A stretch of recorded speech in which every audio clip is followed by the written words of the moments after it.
Join me, Susan Regan, host of Connecticut Valley Views, the most widely watched interview program on Connecticut Public Access TV. Proof to the people is the byline, insight without bias, generating a 360 perspective. Our mission is to focus on topical subjects with thought-provoking interviews regarding municipal leadership, current affairs, educational and political topics, as well as key destination points in New England. And here's your host for Connecticut Valley Views, Susan Regan. Hello, and thank you for joining me today. My guest is Scott Bissell, MD, who specializes in orthopedic sports medicine and arthroscopic surgery at Connecticut Orthopedic Associates in Bloomfield, Connecticut. It's a pleasure to be here with you today, Doctor. Well, thanks for inviting me. I appreciate it. We're going to cover a lot of interesting things, I think, and a lot of things that are common knowledge out there, and maybe we'll clarify some things for people and hopefully set them on the right road to continued healthful living. Brief overview of your background. Tell us how you got into the medical field. How did you happen to choose this particular specialization? Well, I'm a native of Connecticut. I grew up in Tolland, Connecticut, so close to my roots. And, you know, medicine has always been something that interested me. Mm-hmm. My mother was a physical therapist, and so I was always exposed to medicine in that arena, and also the specifics of rehabilitation and orthopedics. And so I stayed locally for medical school, going to the University of Connecticut. Mm-hmm. And, you know, initially in medical school, I thought I was going to be a pediatrician and really had a love of children and yes. that kind of medicine. Yes. But as I started to kind of get through my training, I really started to gravitate a little bit more towards the surgical side of things, mm-hmm. and the functional aspect of things, being able to... Yeah, to deal in that field. But, you know, it's interesting, though, because you still do treat children, too, in sports. So Absolutely. We'll get on to that, but go ahead. I'm sorry for interrupting. Absolutely. Yeah. So once you're in medical school, you have to make a decision, well, what branch of or type of medicine are you going to pursue in residency? And really by my fourth and final year of medical school, I really knew that I wanted to go into orthopedic surgery. Mm-hmm. So if you went in, just give us a brief background. I mean, people hear about, you know, cost of doctors and so forth, but there's a lot invested in that. I mean, you have 4 years of basic college, and then what happens after that? Right, so after that 4 years of your undergraduate degree, there's 4 years of medical school. Mm-hmm. Is that where you make your decision which direction you're going to go? That's right. Okay. That's right. Mm-hmm. And then after that, you're going to do what's called a residency, which is essentially a training program in that particular field that you're interested in. Mm-hmm. And there's a wide range depending on what type of field you're going to go into. Mm-hmm. So for orthopedic surgery, it's a 5-year residency program to complete. Mm-hmm. And then after that 5 years, you take your board exams and you're ready to go out and practice.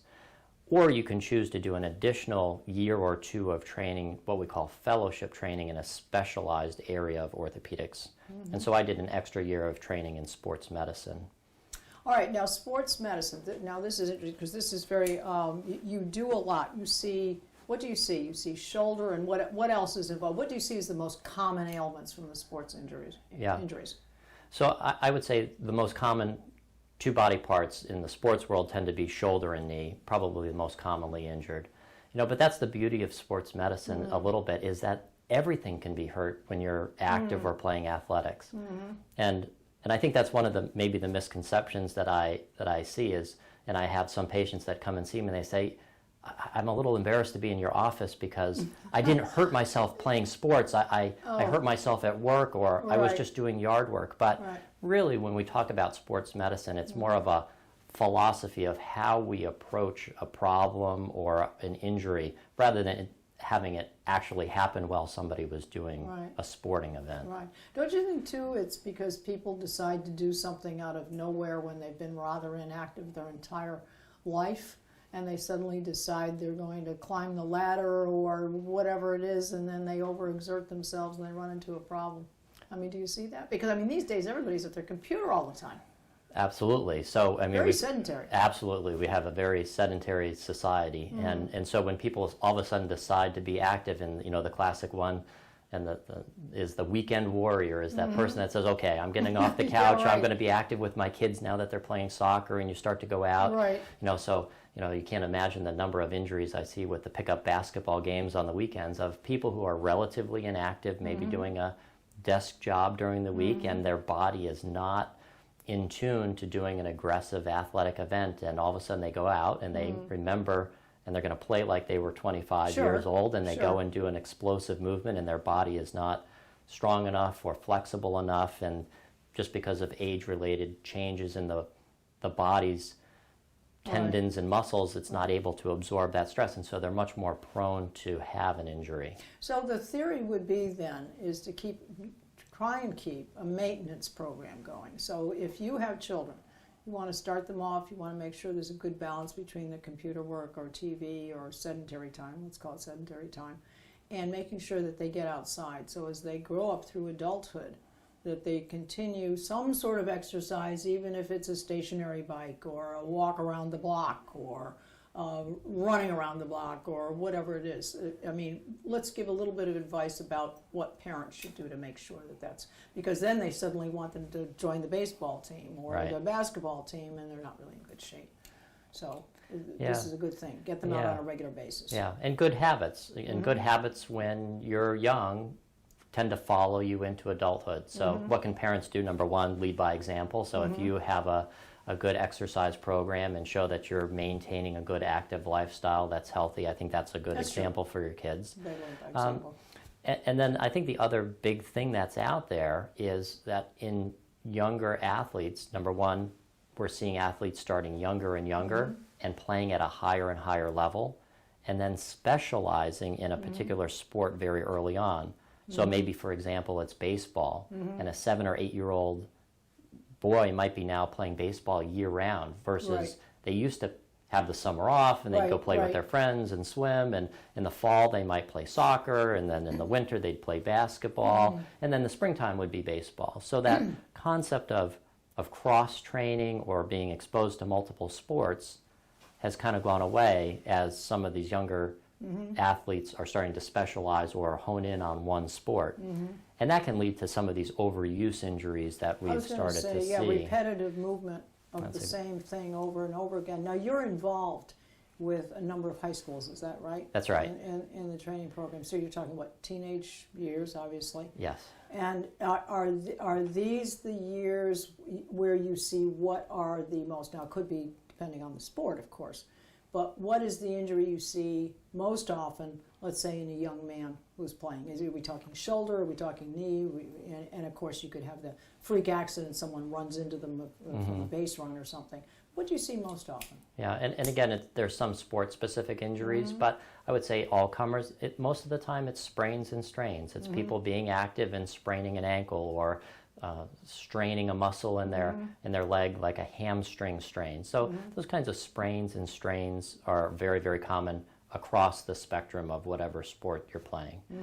If you take a sport like baseball that involves repetitive throwing, we're going to see much more shoulder, elbow, overuse, strain and sprain, tendonitis type issues. Now, if you see that, and let's say the child has, or the young man has a real talent, and is actually possibly, there's an option for him to have a scholarship to go to a particular college because of that, because of the sport he's involved in.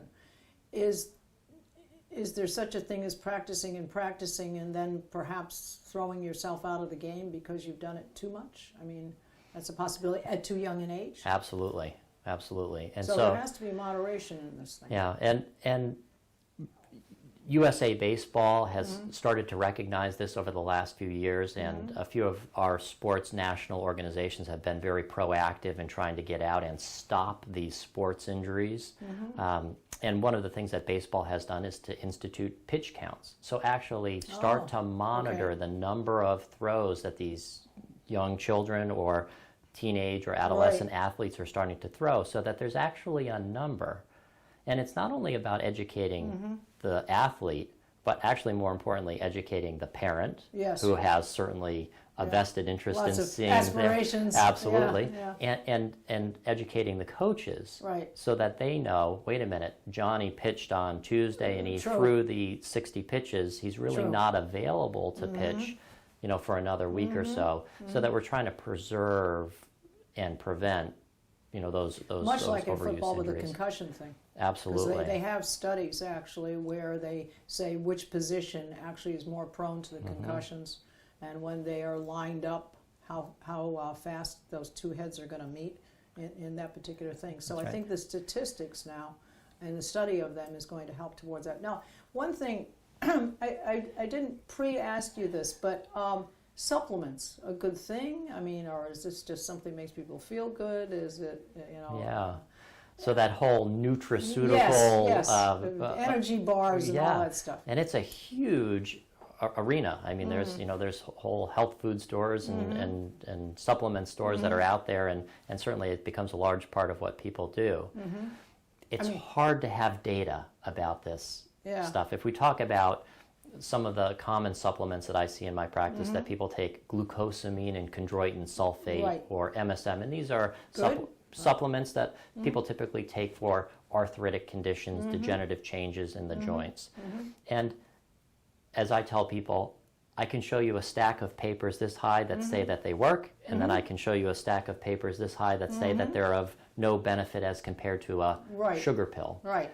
So we think that there's probably some benefit to it, but I think it's very individual. And so in my practice, when people approach me and they ask me, should I think about taking this? I say, look, in general, there's very little downside or very few side effects to these medications. Unless you overdose on them. Exactly, and taken appropriately. I say the biggest impact is probably going to be on your wallet, because some of these things are not necessarily cheap. Right. But if you can tolerate it and you want to try it and make it part of your regimen, give it 3 months to see if it actually is making a difference in how you feel and how you're moving. And if that's all you need to take, in addition to a good exercise program and healthy lifestyle, etc., versus taking prescription medications or having to have injections or some sort of more invasive type treatment, hey, that's perfect. So I think it works for some people, and as you say, you never know until you try it. Right, until you try it. All right, let's talk about men versus women in sports and so forth. So when you have a woman who comes in and has a particular issue, a man comes in with a particular issue, you're going to treat them the same way. And we are going to, so first you would take an x-ray, is that right? I come in, my shoulders bother me, whatever it is. You take an x-ray. Just take us through what would occur during that visit. Right. So in general, when people are coming to an orthopedist, there's a problem. A little bit different than when you go to your primary care doctor for, hey, I'm just here for a regular checkup, nothing is bothering me. So exactly. Or your primary care physician sent you over. Right, exactly. So you're right. So there's already that problem. Yes. And whether you've had some treatment or not, there's that identifiable issue. So say a shoulder. So the first thing that's going to happen is we're going to hear a history. I want to hear how did it happen? Was there an injury? Has it just come on over the course of time? What things make it better or worse? What have you tried to make it better or worse? What daily activities are you having a problem with? Trying to get at how is this actually affecting you? The source of the issue. Exactly. And so once we've kind of defined what's bothering it, what are the characteristics of it, then we're going to do a physical examination. And that's one of the nice things that I really enjoy about orthopedics is it's a diagnostic challenge, and there's lots of different tests that we can do physical exam wise to test motion and strength and find out where things are sore or painful, to try to again narrow down what we think is going on. And then, as you mentioned, we're going to probably do an x-ray. An x-ray is a diagnostic test to be able to show the bones and the joints, and that can help us give us some clues as to what a diagnosis might be. But after that, then we kind of say, okay, here's all the available information, and we come up with what we call the working diagnosis. Yes. And I think that's also one of the frustrating things that I see patients struggle with when they come see me is they say, I want to know exactly what it is today. Well, because they want it fixed. Sure, absolutely, and I understand that. And I always say, look, it could be, and I maybe list 4 or 5 things that I say are in the working diagnosis. And these are the things that I think it might be. And how are we going to treat those things? And oftentimes we're going to start with some sort of certainly non-operative treatment regimen to try to exactly. Now, when people go for this therapy thing, on the average case of, I don't know, something that needs to be fixed, is therapy usually 4 or 5 visits, or you see how it works out after 3 or 4, and then how do you? So obviously you have this therapy thing, and then it's not working. Right. So now, what's the next step? They're back, they've done their exercises, they've done the therapy, it's not working. So what would be the next thing? Yeah. So after... First do no harm and then... Exactly. And so, if we've given it a reasonable amount of time and Yes. they've been diligent about their rehab program and everything else, then we say, is it something that might benefit from an injection? Mm-hmm. And, there's a lot of... Is that like cortisone? Cortisone. So a Okay. lot of people hear about cortisone, but it's amazing when I hear the questions that people ask me. Right. I don't think a lot of people really know what it is. They've heard their friend had a cortisone Yes, injection and their immediate reaction is, oh, it hurt, it was terrible, I don't want one of those. Wow. But cortisone really is just an anti-inflammatory medicine, so Right. like Motrin, Advil, Aleve. But the way that we deliver it, which is through a needle into the area where we want to put it, so it's a very local effect rather than taking a medicine by mouth, having it have to go through your whole body. And yes, some of that anti-inflammatory effect might And happen it's at the area. pretty quick compared to medicine. Right? It is. So it has a little bit quicker onset of effect. And again, it's targeted. We can deliver a bit of a higher dose of that anti-inflammatory right in the area where we need it. It typically takes a few days for it to start to work and up to a week. And again, most of the time it's pretty well tolerated by most people. The common thing that I hear after the injection is, oh, that wasn't nearly as bad as I had thought it was going to be, or I had worked up in my mind that it was going to be. So, and some people just hate needles. Absolutely. I mean, you have to tie them down and put them out. And I always tell people, like, this is not a must-do. These are not Yes. life and death injections. And if Yes. somebody has a real adversity to it, look, we're going to explore other options outside of an injection. But at times it can be a really helpful way to not only treat somebody, but it can be a really helpful tool to help us understand maybe where the pain is coming from. Now, if you've got a patient, is there a time when you see that patient and you have an X-ray done, where you skip all those other things because you see that it needs to be done and done now, or it's going to get more critically worse? Does that occur? Absolutely. Okay. So, a great example would be, okay, somebody fell off a ladder, Right. and they came in and said, my shoulder's been hurting, and you get an Right. X-ray, and they have a fracture or a broken bone. Right. And we say, okay, now we're in a whole different realm of things. This is not an overuse injury. Yes. It's not a tendonitis. And say it's a break where the pieces of the bone have moved far enough out of place where we Okay. say, look, we don't want to let that heal in that position. Yeah. That's somebody where we say, yeah. look, here are the options, but we think your function in the long run is going to be better if we go ahead and fix this surgically now. And surgery can have that benefit for a lot of problems that we see early on, where we say we want to position things or Yes. stabilize things to allow people to do a little bit better or quicker rehabilitation, can make them more comfortable, and then allow the body to hopefully heal in a more anatomic fashion. Depending on the injury or whatever needs to be fixed and you do surgery, what would be the minimum amount of time before you're sort of back into your normal routines, and what would be the maximum amount of time depending on the operation? Yeah. How long are people out of commission? Yeah, so quick operation, might be something like a trigger finger, which is Okay. a sticking of the finger Oh, where it all right. kind of locks in one position, and it can be painful. It's a relatively straightforward procedure in the operating room. We get people moving their finger right away afterwards, and the recovery can be relatively quick within a matter of a couple of weeks, where people are feeling quite a bit better. We might contrast that to, say, a rotator cuff repair, which Yes. is a repair of the small tendons deep within the shoulder. And that's a much more prolonged rehabilitation time, because once we repair them, we need to hold the tendons still, or hold the shoulder still, to allow those tendons to heal. So somebody's going to be in a sling Yes. for 8 weeks, Right. and then start a structured rehabilitation program. Because you've got all that atrophy. Exactly. Yeah, And yeah. so by the time somebody has regained their motion and gotten their strength back, we're really talking about a good 5, 6, 7 months of dedicated work recovering from this operation. So again, a real broad spectrum of recovery times depending on the operation. Now, we hear about arthritis, and I think we always think that I think we tend to associate it with age. But younger people can get arthritis, so let's discuss exactly what is arthritis. If you have it and you've been diagnosed as having it, you know what it is, but for someone who's not had it, what is arthritis? What is the issue going on? Yeah. So arthritis is a very broad term that basically describes the loss of cartilage within a joint. Okay. And the cartilage is the nice, smooth, shiny, gliding surface that covers all of our joint surfaces.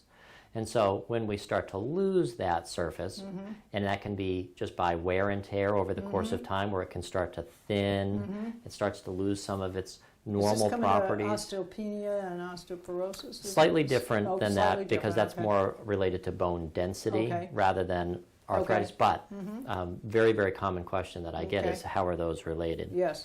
So as the cartilage starts to thin, the normal mechanics of it, normally it's a cushion, more stress starts to be transmitted to the underlying bone, and we start to see maybe extra bone being formed, which we I see. commonly call bone spurs. Yes.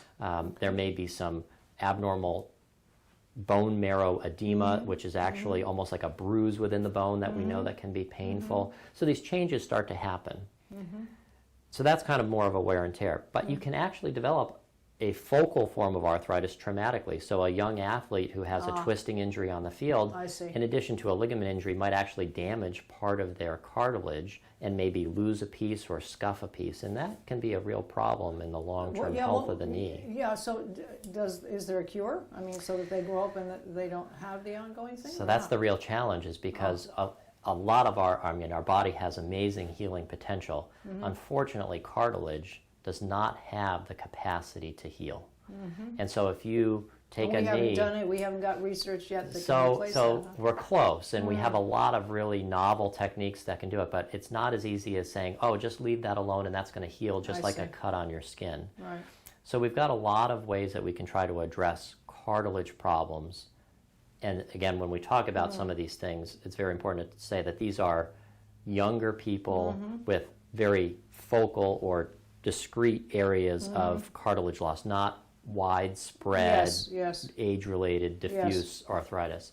Yes. But there are ways that we can actually go and stimulate some scar cartilage formation. I see. We can actually transplant cartilage from one area of the knee Oh. into that area, Okay. an area maybe that's not quite as important in terms of I see, weight bearing, and okay. actually bring some cartilage into that area. We can take cartilage from a cadaver donor and actually Really? graft it in.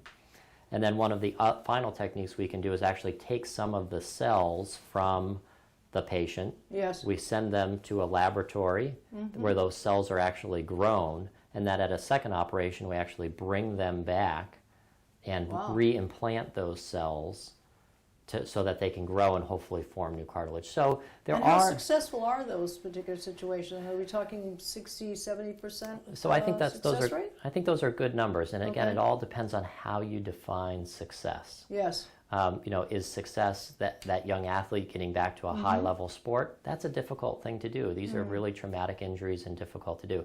If we define success as, well, we certainly know they would have probably developed arthritis by age 30, and now they didn't get it till age 55, that's success. That's true. So some of it depends on how we define success, and most of the time in orthopedics we're talking about function. Can they do the things that they want to be able to do? Can they do them relatively pain-free? When we talk about the issues, the specialized field that you're in, I would presume or assume that some of the issues that you see hereditary? Some of them are. Okay, like for instance. One of the common things, osteoarthritis, we think has a hereditary component. So we do see some forms of arthritis that actually run in families. So if, I oftentimes hear, well, my mother and my grandmother ended up Right. having knee replacements or Right, hip right, replacements, and right. we see that. So there's some genetic component to that. Some hereditary conditions such as leg position, just even alignment issues, I see, okay. can make people more prone to injuries. So it can be a kind of a skeletal thing. Absolutely. Actually confirmation of how a person is put together. Yes. Well, I think your field, one of the things we're learning here is there are preventative things to do. There are things that you can do that you can cure things. Is there such a thing as taking, now there's medicine for pain. Is there medicine to take to cure something? You can do surgery, you can do therapy. Is there such a thing as taking, like you can take statins for heart problems and so forth? Is such a thing as taking medicine per se that's other than for the pain of the issue?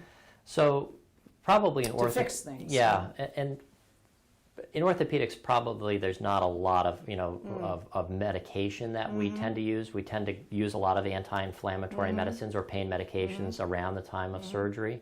The classic medication that's a cure is an antibiotic. Yes. You have an infection, you take the antibiotic for 10 days, Exactly. it's cured, it's gone. Exactly. But most of the issues that we're seeing, whether they're a broken bone, that's going to be time and healing. Time and healing. If it's an overuse injury, it's going to be avoiding that particular activity that bothers it and doing the appropriate rehab to get those muscles strong.